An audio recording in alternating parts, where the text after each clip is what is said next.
Iyi radiyo mwumva ni radiyo inkingi y'amahoro, ijwi riharanira ukwishyira ukizana kwa buri munyarwanda. Abakozi ba radiyo nyine basubije muri kumwe na Musabyimana Gaspard. Uyu munsi ku itariki 24 z'ukwezi kwa kane muri 2022 mu karere ka Nedere Overhembeck habereye misa yo gusoza icyunamo cya Colonel Theoneste Bagosora. Theoneste Bagosora muribuka ko yitabye Imana mu tariki ya 25 y'ukwezi kwa 9 umwaka ushize. Bamushyinguye rero muri icyo gihugu. Uyu munsi nibwo bwa mbere barasomye misa, bayisomye rero basoza icyo cyunamo. Radio Inkingi yari hababereye, reka turebe muri make uko byagenze. Iyo misa rero nkuko mubibona yajemo abantu b'imihanda yose, ariko byari ngombwa nkuko nabivuze kubera ko ntabwo abantu babonye igihe cyo kugira ngo basabire Theoneste Bagosora, kubera ko uko mubyibuka yaguye i Bamako muri Mali ku itariki ya 25 y'ukwezi kwa 9 mu mwaka ushize wa 2021. Colonel Theoneste Bagosora yashyinguye i Bamako muri Mali ku itariki ya 9 y'ukwezi kwa 10 umwaka ushize wa 2021. Misa rero yabaye indirimbo nyinshi nziza, iranatinda ndetse ku buryo yafashe hafi amasaha 2, ariko abantu ntabwo bari barambuye kubera ko amakorali yari menshi akagenda asimburana, ndetse nyine inyigisho ziratinda ariko ziba nziza.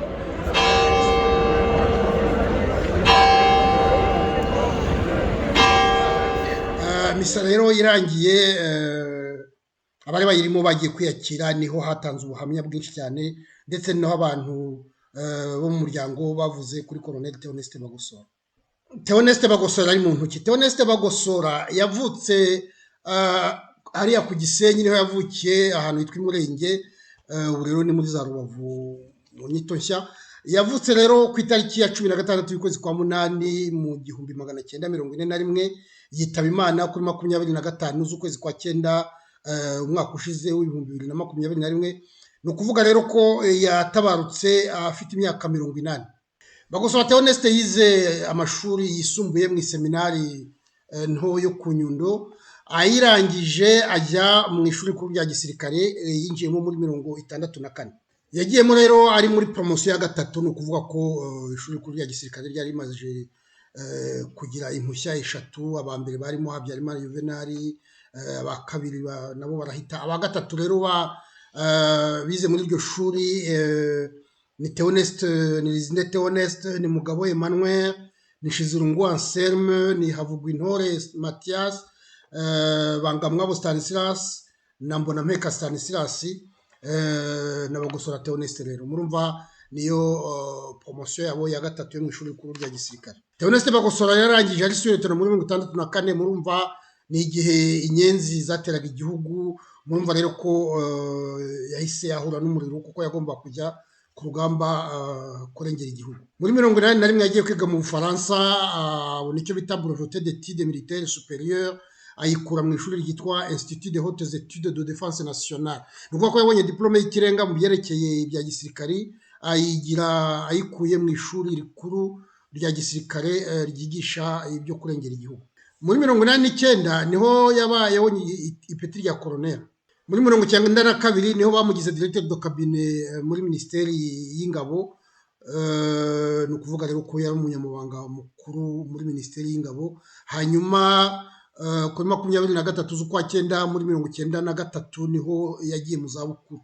Ni ukuvuga rero ko yabaye muri ministeri y'ingabo z'igihugu kuva 92 kugera mu kwa 7 94 ava mu gihugu. Bagosora rero yavuye muri Kongo, hariya mu nkambi z'impunzi, ajya muri Cameroon. Muri Cameroon rero niho bamufatiye mu 1996. Baramufashe rero bamujyana Arusha, bamujyana Nyarusha, arafungwa, ndabigarukaho. Ariko igihe yari afunzwe, Bagosora yarabaye cyane kubera ko murumuna witwa Pastor Musabe, abagizi ba nabi baraje baramwica ku itariki ya 14 mu ijoro ry'itariki ya 14 zishyira itariki ya 15 mu 1999. Hanyuma mushiki witwa Regine wa Maria nawe ku itariki ya 9 yo kwa 12 mu 2000, ni ukuvuga umwaka ukurikiyeho, yari atuye hano mu mujyi wa Buruseli, baramushaka baramubura. noneho basanga yitabye Imana ku itariki ya 18 y'ukwezi kwa 12 mu 2000. Bamusanze rero yapfuye ari kumwe n'umuntu yari yagiye gusura, bose bapfiriye muri icyo cyumba bari barimo. Reka rero tugere kuri icyo gika cya Arusha. Ni igika kirekire cyane kuko muzi ko Bagosora byaravuzwe cyane ngo niwe wari ipfundo rya jenoside. Ibyo bintu ndagira ngo nze kubitindaho gatoya kuko abantu benshi niyo ugiye mu binyamakuru usanga bavuga ngo Bagosora yitabye Imana, ngo niwe wari izingiro rya jenoside, ariko ibyo bintu mu kanya ndabereka ko bitabaye byo. Bagosora rero urumva yagiye Arusha arafungwa, ariko nabyo ndagira ngo mbigarukeho nuko Bagosora bamufashe muri 1996. Urubanza rwo rutangira mu 2002, ndetse procureur bamuhamagara kuza gutanga ibimenyetso byerekana ko Bagosora hari ibyaha amushinja, aza mu 2004. Ni ukuvuga rero ko yamaze imyaka 9 afunzwe by'agateganyo. Urubanza rwe rwaratinze cyane nk'uko tubisoma mu gitabo cya Bernard Lugan n'inyandiko ze nyinshi yanditse. Bernard Lugan avuga ko mu urubanza rwa Bagosora rwamaze iminsi 409 uwamwunganiraga yari Maître Raphael Constant. Muri urwo rubanza rwe kandi ngo haje abatangabuhamya 242 bo kumushinja no kumushinjura bateranye. Hanyuma impapuro zose zakoreshejwe, icyo bita compte rendu, izo bakusanyije mu rubanza rwe, yabaye amapaje 30,030. Ni ukuvuga impapuro 30,030 za compte rendu, mbese ibyanditswe byose kuri urwo rubanza. Hanyuma procureur yazanye ibyo bita pièce à conviction, ni ukuvuga ibimenyetso yashakaga guhamya Bagosora icyaha, byari 600. Hanyuma umwanzuro w'urukiko wari ufite amapaji 2,500. Hanyuma hagati aho nyine bagiye bafata imyanzuro mu rubanza hagati ko rwagendaga rukomeza, imyanzuro yabaye 300. Urubanza rero baruciye ku itariki ya 18 y'ukwezi kwa 2 mu 2008. Hanyuma ahangaha niho Bernard Lugan ati icyo gihe bavuze ko Bagosora ahanaguyeho icyaha cyo kuba yarumvikanye n'abantu kugira ngo bakore jenoside. Ni bya bindi rero tuvuga ngo jenoside yateguwe. Ahangaha urubanza abajuje bavuze ko mu bimenyetso procureur yatanze byose nta na kimwe cyerekanye ko Bagosora nabo bareganwaga abandi basirikare, nta na kimwe cyerekana ko bigeze bicara bagacunga umugambi wo kugira ngo habe jenoside. Bagosora rero bageze aho, uretse ibyo ngibyo nyine, kubera ko bari bakomeza kuvuga bati niwe zingiro. Noneho kubera ibyo bintu rero abajije batireka bati urumva nabo bagiraho bagasa nabo babaye intimidé, baravuga bati wamurekura ntabwo yakira kuko isi yose yari yatangiye kukameza. Noneho baravuga bati Bagosora tumuhanye, tumuha igihano cya burundu. Uwo avoka we rero ajuriye bijya mu rukiko rw'ubujurire. Urukiko rw'ubujurire rurongera rusuzuma urubanza rwe, bamukatira imyaka 35. Bamukatiye kubera iki? Kuko urubanza bari bavuze ko nta na kimwe babona cyakwemeza ko yateguye ibyo bintu. Bamukatiye ngo kubera ko ibyo bita la responsabilité du supérieur hiérarchique. Ni ukuvuga ko baravuga bati wowe Bagosora niwe wari mukuru wari usigaye mu Rwanda, kuko mbibutse ko Bagosora nabwiye ko yari directeur de cabinet muri ministère y'ingabo z'igihugu. Ministre Bizimana Augustin yari yagiye mu butumwa muri Cameroon.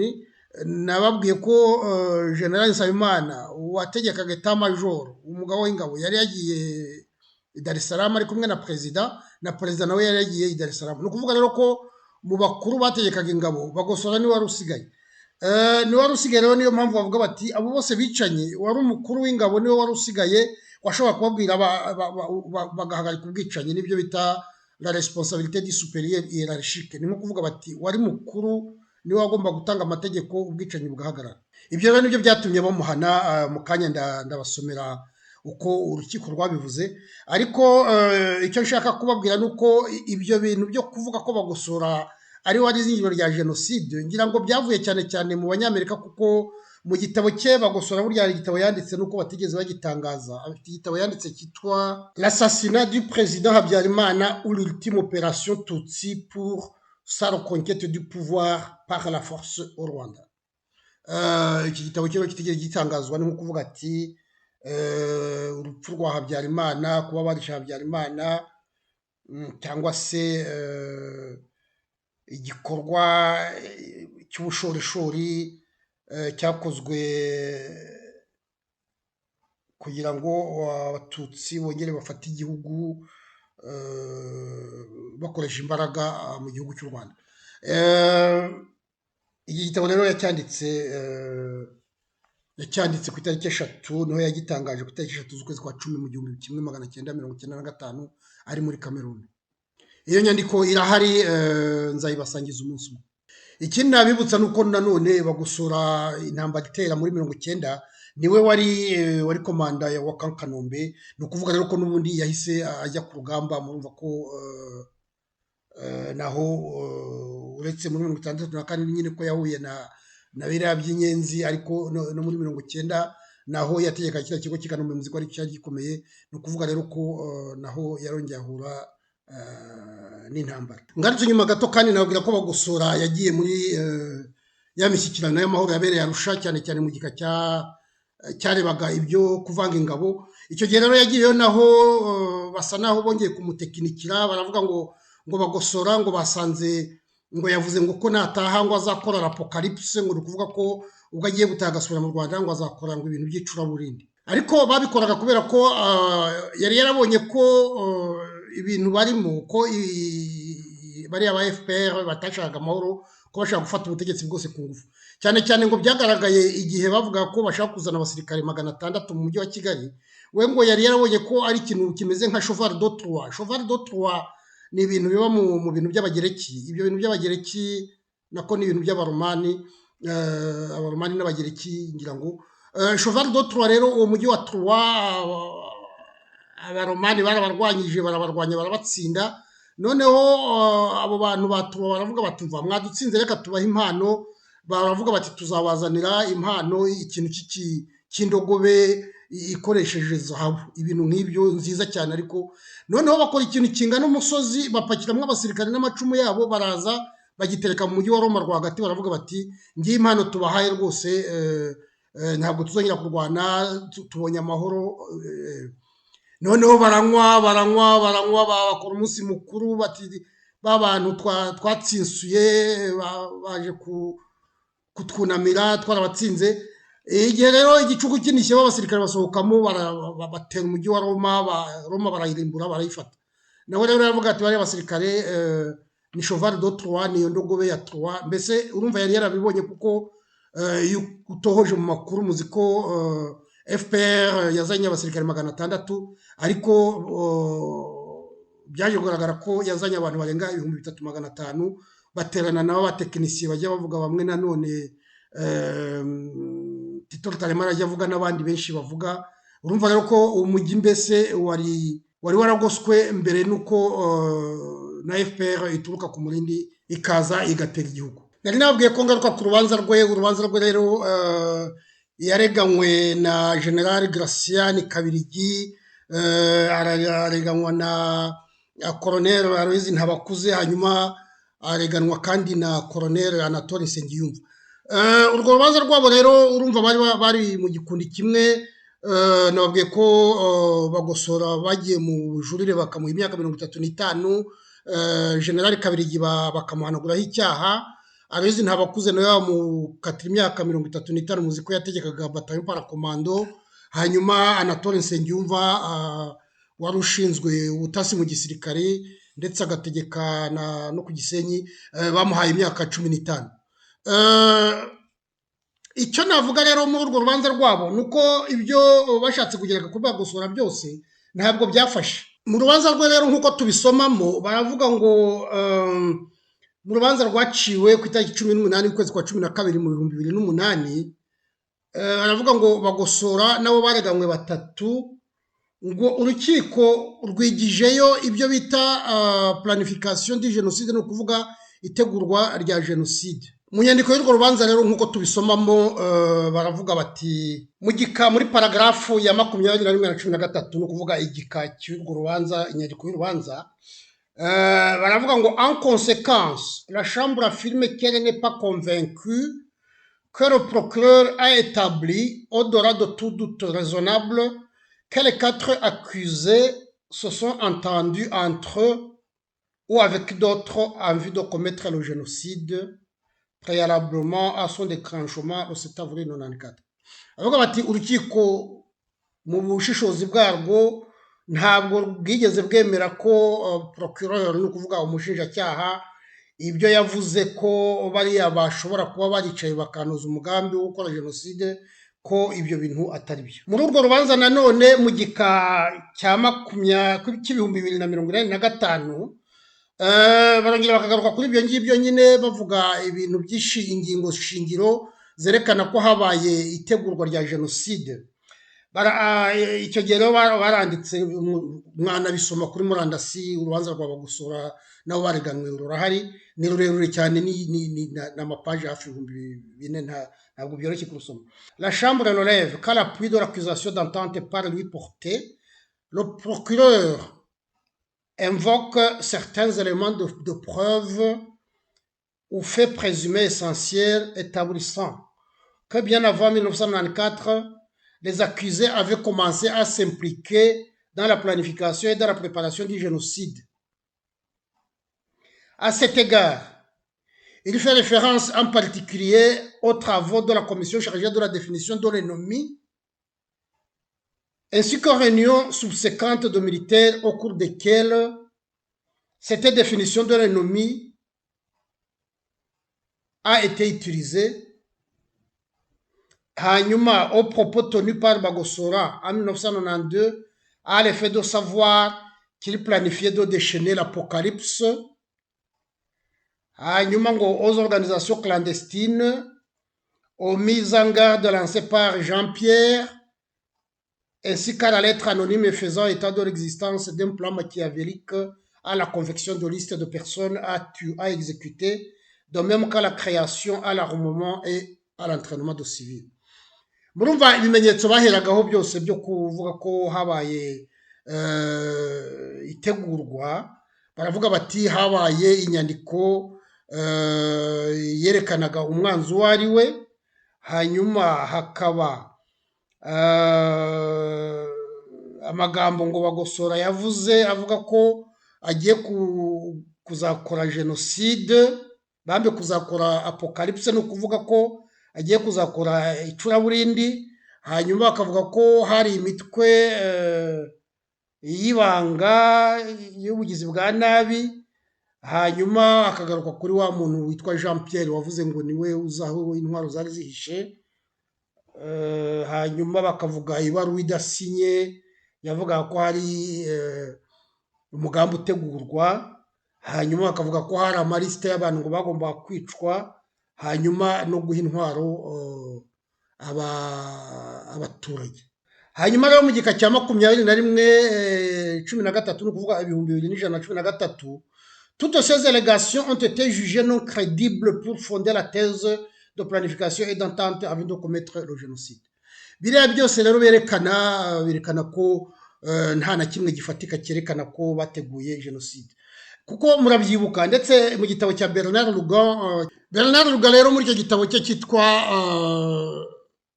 Rwanda contre enquête sur le génocide, ahavuga ati jenoside reka twongere dukora nkete itameze nk'iyindi.